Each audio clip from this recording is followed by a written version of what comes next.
Olá, nós estamos para mais uma aula de escola dominical. Você é o nosso convidado, a nossa convidada. Eu espero que seja relevante para a sua vida.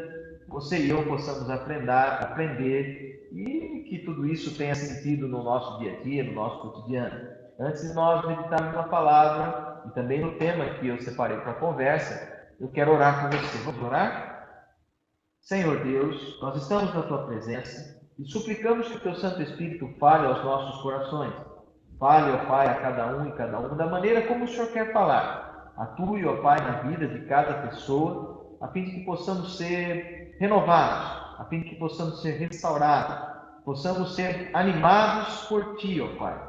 Guarde cada um, sobretudo aqueles que estão passando por dificuldades, aquelas que estão em momentos difíceis, e que nós, como igreja, possamos ter sempre esse espírito de acolhimento, de responsabilidade com o Teu Evangelho, com a Tua causa, e também com a vida, ó Pai, sempre promovendo aquilo que o Senhor nos deixou mais valioso, que é a vida.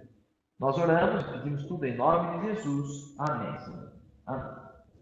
Hoje, sobre vida, eu quero falar sobre um tema. Nós conversamos durante os estudos das quartas-feiras sobre Atos dos Apóstolos. E uma das marcas de Atos dos Apóstolos, exatamente a ação do Espírito Santo. E vamos conversar hoje sobre o seguinte tema: a vida no Espírito. A vida no Espírito, como nós somos impulsionados por esse Espírito. E o fundamento, o tema, a base para nós refletirmos sobre o Espírito, é o Pentecostes, o Pentecostes e o derramamento do Espírito. Falando do Pentecostes, do derramamento do Espírito, nós vamos para aquele que é o ato marcante, aquilo que ficou evidenciado. O Espírito Santo sempre agiu na vida do povo de Deus, esteve desde a criação do mundo, mas em Atos nós temos essa marca, como se nós deixássemos isso muito bem registrado para que a igreja, ou seja, nós, não nos esqueçamos dessa importante ação de Deus através do seu Espírito em nós. Quero sugiro para você abrir a sua Bíblia em Atos dos Apóstolos, capítulo 2, faremos a leitura dos 13 primeiros versículos desse capítulo. Atos, capítulo 2, Atos dos Apóstolos, capítulo 2, de 1 a 3. Diz assim a palavra do Senhor. Ao cumprir-se o dia de Pentecostes, estavam todos reunidos no mesmo lugar. De repente veio do céu um som, como de um vento impetuoso, e encheu toda a casa onde estavam assentados. E apareceram distribuídas entre eles línguas, como que de fogo, e pousou um sobre cada um deles.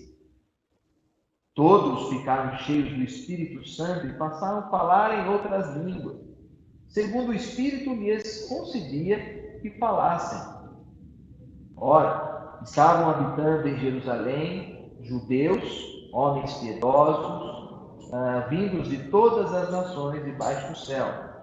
Quando, pois, se fez ouvir aquela voz, afluiu a multidão e se possuiu de perplexidade, porquanto cada um os ouvia falar na sua própria língua.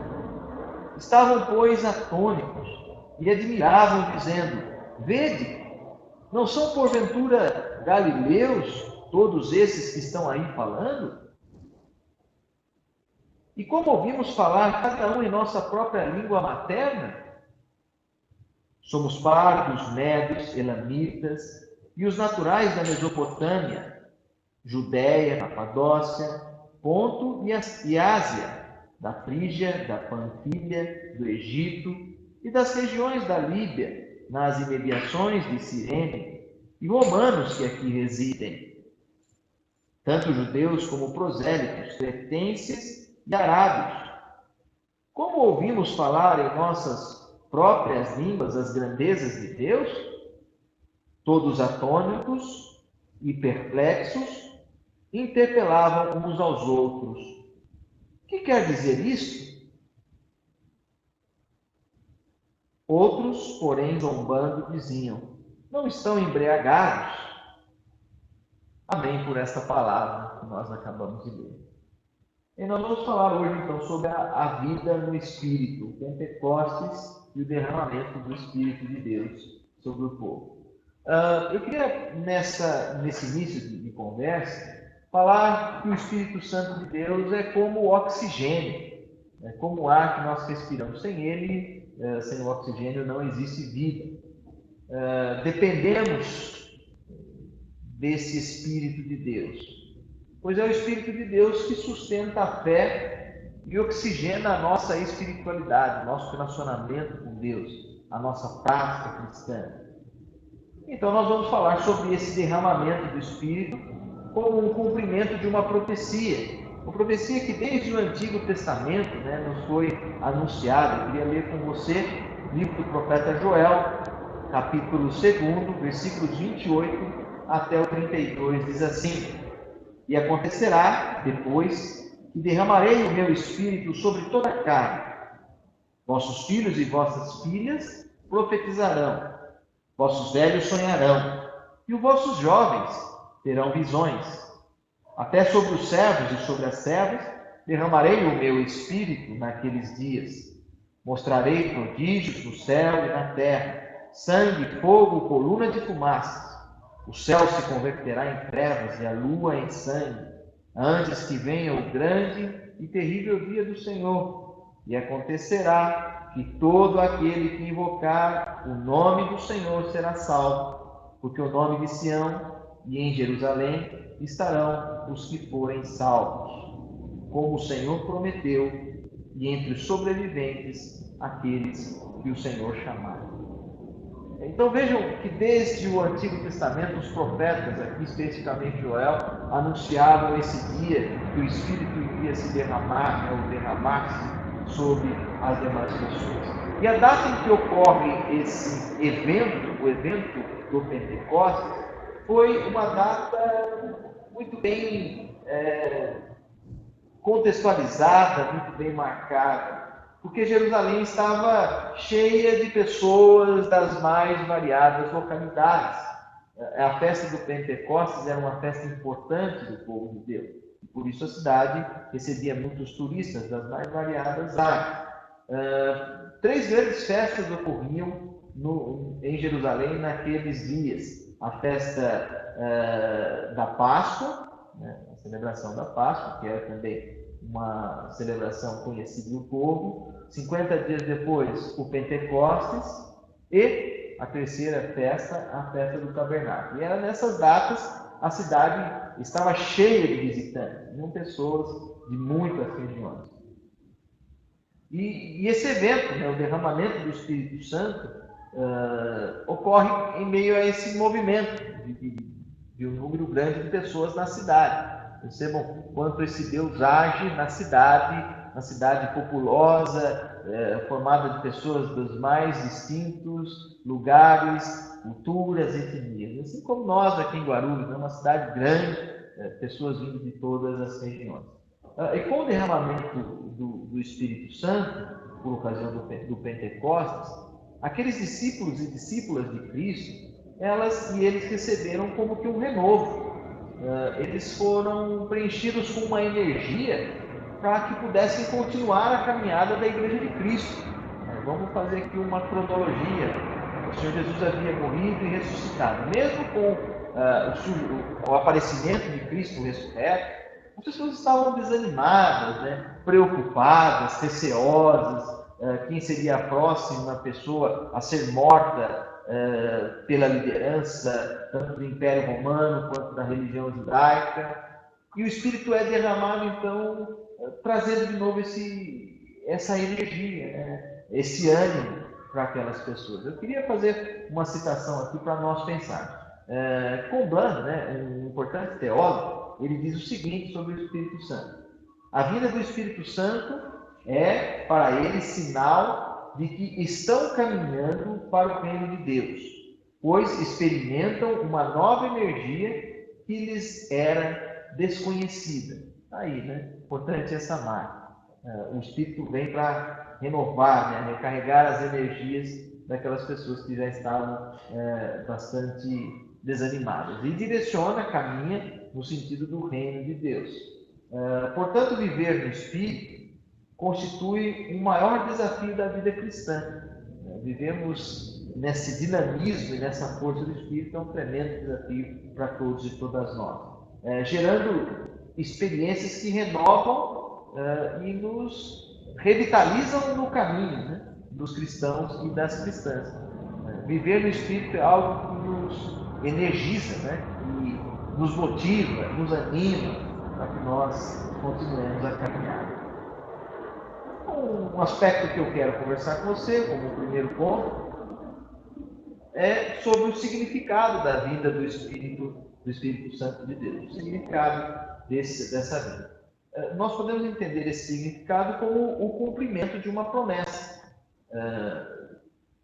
Essa marca, essa data estipulada aqui pelo livro de Atos dos Apóstolos, ela foi dita desde o Antigo Testamento, como nós vemos aqui, lá com o profeta Joel, capítulo 2, 28, versículo 28, nós podemos ver que esse dia já estava sendo anunciado pelos profetas. Jesus também faz menção desse Espírito Santo Consolador. Eu queria ler com você Evangelho segundo São João, capítulo 14, João capítulo 14, versículo 16. A gente vai ver que Jesus também anuncia essa descida do Espírito Santo, esse marco para a Igreja de Cristo, marco que também nos anima e nos dinamiza na caminhada. Diz assim, João 14,16: E eu rogarei ao Pai, e ele vos dará o Consolador, a fim de que esteja sempre convosco. Aí, Jesus também anunciando. Então, cumpriu-se uma promessa nessa descida. Outro também fato importante, que em Atos nós temos um marco inaugural, né? O Espírito Santo sempre existiu, desde a fundação do mundo. Mas em Atos isso fica muito marcado para a igreja. E o que é interessante é que em Atos 2 ocorrem alguns fenômenos, né? Línguas como de fogo descendo sobre cada uma daquelas pessoas, elas começam a falar, pessoas de várias regiões, mas elas conseguem se entender. E aí fica um desafio para a igreja no nosso tempo. Essa manifestação, essa marca, ela ocorre ali na igreja primitiva, mas ela não precisa necessariamente ocorrer dessa mesma maneira hoje no nosso contexto. A partir daquilo que ocorreu na história, nós cremos que o Espírito Santo de Deus nos renova e nos reanima das mais variadas formas. Não precisa repetir aquele evento. Então, o que eu quero dizer para você é que tem muita gente ainda fixa em, olha, falar em línguas, precisa ter essa marca, quem é tocado pelo Espírito Santo precisa ter essa conduta. Não necessariamente. Né? O que o Espírito Santo faz, sobretudo, é nos reanimar, é nos renovar. Não precisa ser de forma idêntica ao que ocorreu na igreja primitiva, como nós lemos em Atos 2. Um significado também importante dessa vinda do Espírito é que essa manifestação, ela é uma promessa extensiva a todas as pessoas, a todos e todas nós. O Espírito Santo foi derramado sobre toda a carne, não só sobre os membros da primeira IPI de Guarulhos, mas sobre todas as pessoas. Eu quero fazer uma citação aqui importante de um conhecido autor, Leonardo Boff. Ele diz o seguinte no livro Espírito Santo, Pessoa, Presença, Atuação. Diz assim: ele está em todas as nossas palavras, mas nenhuma delas, das nossas palavras, pode agarrá-lo adequadamente. Ele é o olho que tudo vê e tudo permite ver, mas que não deixa ver a si mesmo. O Espírito Santo constitui aquela misteriosa realidade na qual nunca vamos e da qual nunca saímos. Ele tudo sustenta e tudo anima, onde tudo tem e para a qual tudo se encaminha. Fecha aqui aspas. Interessante essa citação porque uma coisa fica muito clara: o Espírito Santo não pode ser limitado por ninguém ou por nenhuma instituição. Ele pode estar nas minhas palavras, mas eles não são a minha palavra. Eu não sou o detentor, não é o que eu falo. O Espírito Santo é muito maior, ele age como ele quer, da maneira como ele bem entende na vida das pessoas, dos seus filhos. Segundo ponto, um significado prático para a nossa vida no Espírito, né? Um importante para nós pensarmos. Na igreja de Cristo, o Espírito Santo sempre nos capacitou e continua capacitando as pessoas para que nós possamos enfrentar as mais variadas situações, perseguições e provocações. O livro de Atos dos Apóstolos, como nós já dissemos, relata muito bem essa ação, esse dinamismo, esse renovo que ocorre na igreja. Também é nesse mesmo espírito que sempre ocorreram os encorajamentos dos discípulos e discípulas. Situações que eles entendiam serem muito difíceis e, na força desse espírito, eles conseguiram passar por essas situações. Portanto, o Espírito Santo de Deus, o que ele faz atuando em nossas vidas? O Espírito Santo de Deus é aquele que nos convence do pecado. Você pode ler na sua casa João, capítulo 16, versículo 8º ao 10º, né? Do Evangelho de João, capítulo 16, do 8 ao 10, você vai ver desse Espírito que nos convence do pecado. O Espírito também é aquele que nos ilumina. Ainda no Evangelho de João, capítulo 3º, versículos 5º ao 8º. O Espírito Santo é aquele que dá clareza, que nos ilumina. E quando nós estamos sem direção, ele nos aponta. O Espírito também é que nos regenera, que nos renova, que nos restaura. Esse Espírito Santo de Deus veio depois em Tito, carta pastoral a Tito, capítulo 3, versículos 4 ao 5. E também ele transforma as nossas vidas. Só o Espírito Santo é capaz de transformar a vida das pessoas. Por mais que a gente tente, oriente, é o Espírito quem faz a obra.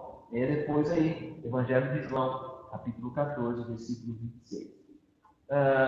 E assim, para nós pensarmos, sobretudo, que ninguém, nem igreja e nem pessoa, ninguém pode manipular o Espírito Santo, pode limitar a ação desse Espírito. O Espírito Santo de Deus também, numa perspectiva muito prática para nós, é o Espírito que nos concede dons. Né? Então é muito importante, se Deus te deu um dom, é importante você exercer. Né? Deus colocou e preencheu cada filho, cada filha dele com um dom. E se você não exercita esse dom, concorda comigo que perde sentido muita coisa para nós? Por isso, a Igreja de Cristo é o lugar de você exercer os seus dons. Nós aqui, como liderança da Igreja, temos o compromisso, né, de zelar para que o dom não atrapalhe o outro, para que as pessoas possam exercer os seus dons de maneira organizada e, sobretudo, que tenha relevância, que tenha um fim proveitoso, como disse o apóstolo Paulo, que é a propagação do Evangelho, a salvação do Cristo em Jesus. Né? Para nós concluirmos essa nossa conversa, eu queria deixar aqui um desafio para nós como igreja. Como igreja de Cristo é necessário, é fundamental nós reconhecermos a ação do Espírito Santo de Deus nas nossas vidas. Porque é essa ação que traz dinamismo para as nossas comunidades, que traz vida. Ninguém, por mais que eu possa me esforçar, por mais que o pastor, o grupo de louvor, a liderança, os presbíteros, as irmãs que compõem o MASG, por mais que a gente se esforce, nós não conseguimos. O que dá vida para a igreja é esse Espírito. Portanto, eu te desafio, também é um desafio para a minha vida. Deixemos que esse Espírito, o Espírito Santo de Deus, atue em nosso meio. Não vamos ser empecilhos para que o Espírito de Deus faça a obra. Né? Eu tenho aqui um lema que aprendi com um colega, que nós possamos não atrapalhar o que Deus quer fazer nessa igreja, agindo por meio do seu Espírito.